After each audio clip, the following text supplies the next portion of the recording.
नमस्कार. आदरणीय उपस्थित मान्यवर गुरुजन आणि माझ्या प्रिय मित्रमैत्रिणी, मनःपूर्वक नमस्कार. आज मी तुम्हाला एक प्रश्न विचारतो. तुम्हाला सर्वात जास्त कोण थांबवतो? तुमची परिस्थिती की तुमची भीती? मित्रांनो, आपल्या आयुष्यातील सर्वात मोठा शत्रू दुसरा कोणी नसतो. तो असतो तो आपल्या मनातील भीती. मी करू शकेन का? लोक काय म्हणतील? अपयश आलं तर का झाले तर? या प्रश्नांमुळे कित्येक लोक आपली स्वप्ने पूर्ण करण्याआधीच हार मानतात. पण लक्षात ठेवा, ज्याने भिंतीवर विजय मिळवला त्याने अर्धी लढाई जिंकल्यासारखे आहे.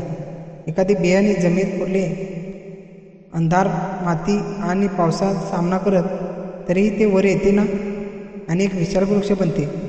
जर एक छोटंसं बियाणं संघर्ष करून मोठं होत असेल तर आपण का नाही?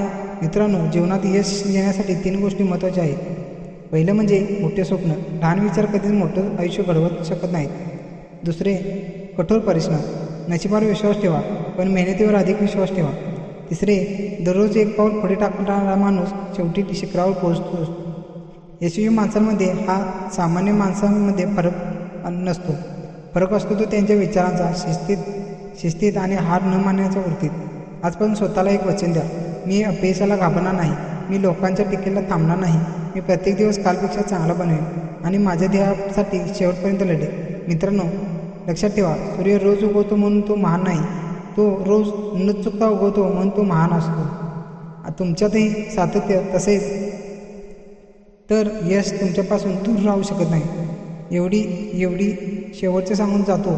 स्वप्न पहा, संघर्ष करा, स्वतःवर विश्वास ठेवा आणि अशी मेहनत करा की एक दिवस तुमचं नाव यशाकडे तुमची ओळख बनेल. धन्यवाद. जय हिंद, जय महाराष्ट्र.